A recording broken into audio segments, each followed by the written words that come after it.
And we are back at Syndology 101.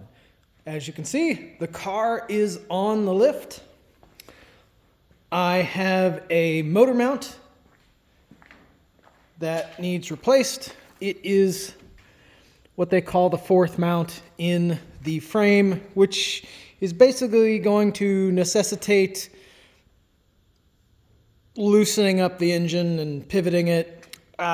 Which means, for the most part, I'm going to just take advantage of that opportunity to change the turbo while we're doing this. I may actually pull the engine out of the car to make changing the fourth mount easier, as well as changing the turbo easier. So that's probably what's going to happen. I'm not in a huge rush to do so. Just because I got other things I'm doing. But that's where we're at on the car right now. However, what I do want to talk about is the turbo setup situation that we've got going on here. This beautiful thing right here is a factory SRT4 turbo. This is what they call a TDO4LR 16GK. Now, the funny thing about this turbo, is it is considered a 16G, but it's actually very small for a 16G. Very, very small for a 16G. This is the compressor housing. And we'll take a look at the compressor housings here in a second. This is the Arashi, or Arashi 16G for an Evo 9. Now, an Evo 9 has a larger compressor housing and compressor housing backplate, so it's relatively large, whereas the Evo 8, which we talked about in the last video, has a smaller version. I'll go into that a little bit more. This is a billet wheel, 6-on-6. That means it has 6 full blades and 6 clipped blades, which, depending on who you ask, is considered a more top-end turbo. If it was 11 blades, like a GTX, like a Garrett GTX, you would be looking at more of a quicker boost building turbo.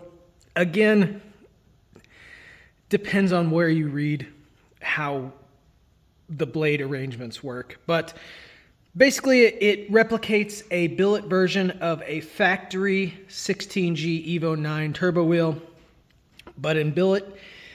It is dual ball bearing, so this little guy ought to spool up relatively quick.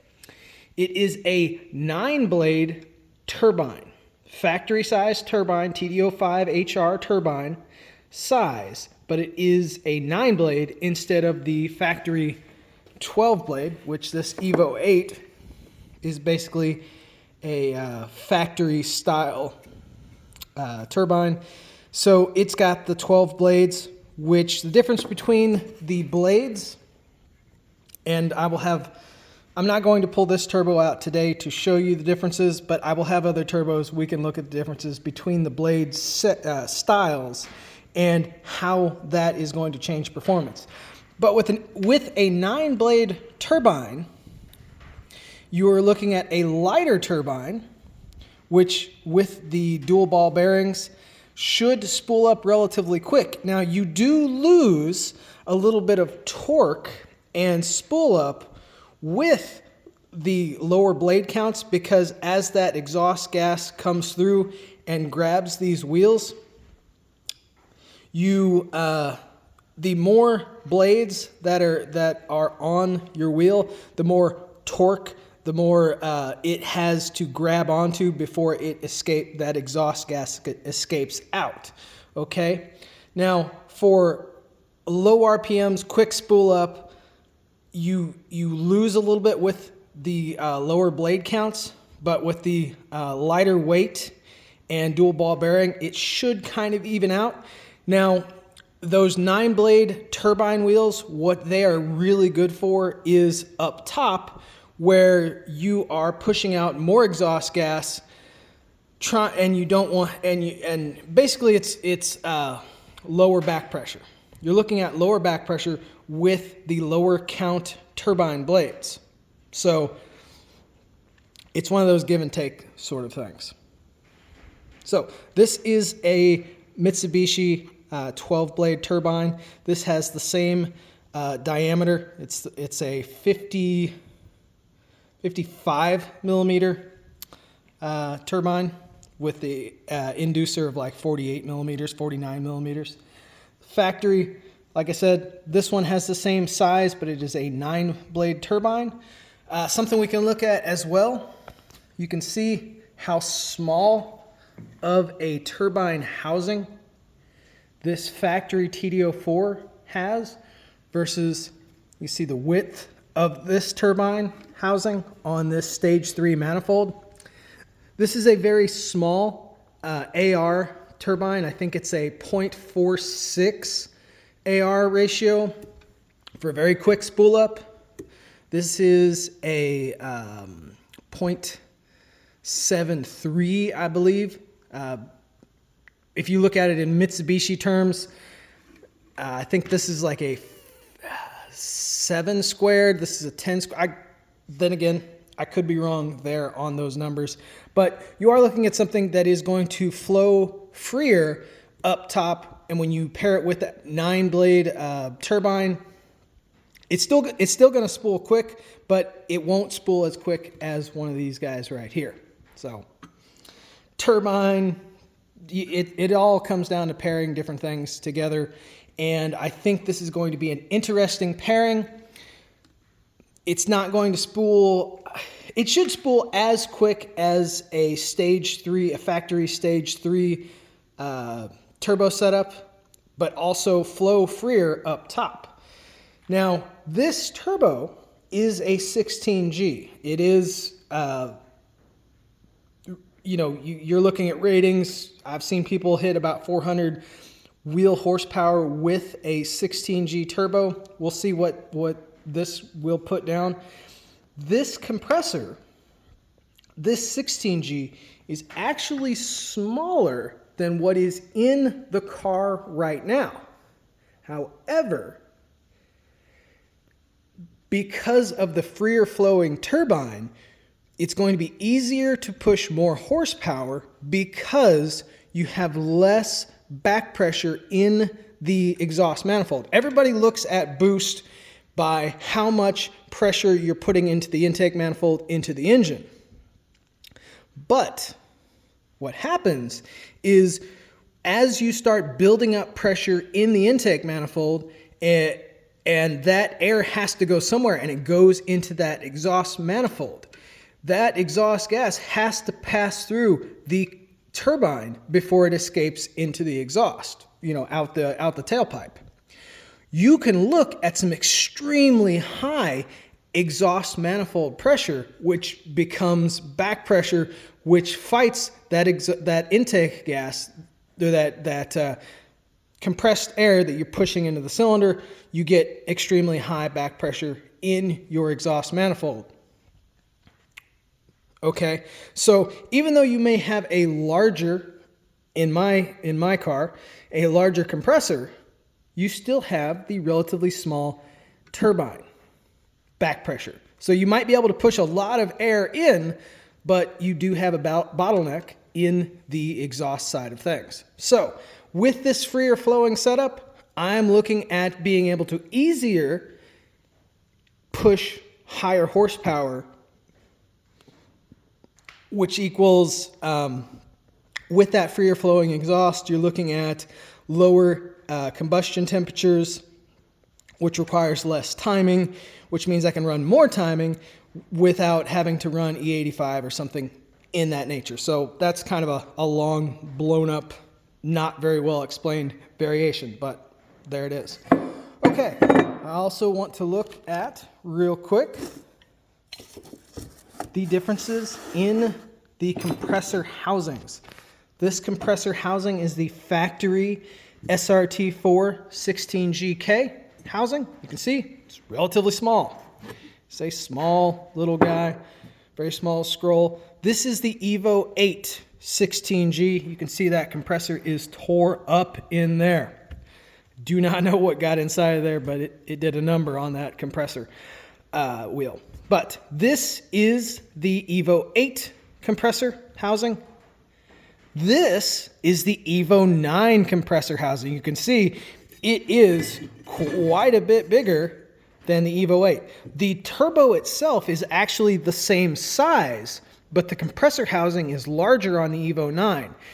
Think of it as a factory ported compressor housing versus the Evo 8. That is pretty much the difference between those turbos, the Evo 8 and the Evo 9. Now, as I said before, that backplate here that the compressor housing goes onto, mounts to, is bigger on the Evo 9. So you cannot use an Evo 8 compressor housing on an Evo 9 turbo and vice versa. You have to get the larger compressor housing for the various turbos. So I will be running this compressor housing on this setup. Now I may rebuild this turbo to an 18G or a 20G or something like that in the future, and we'll run an Evo 8 with a smaller scroll. We'll see when the time comes. But as you can see, these are the same size turbos. However, it does have the larger compressor housing on the Evo 9 that I will be running. So the next turbo manifold that I run and turbo system will be a stage 3 SRT4 housing or exhaust manifold, not ported, nothing like that. No external wastegate. It has the internal wastegate. It will be basically a factory Evo 9 size turbo with the dual ball bearings, billet wheel, and 9-blade turbine. Interesting setup. I think this one might be one of my favorites once we get things done. It will have the wastegate actuator. I've got to get that finished set up. This is an adjustable setup. It's an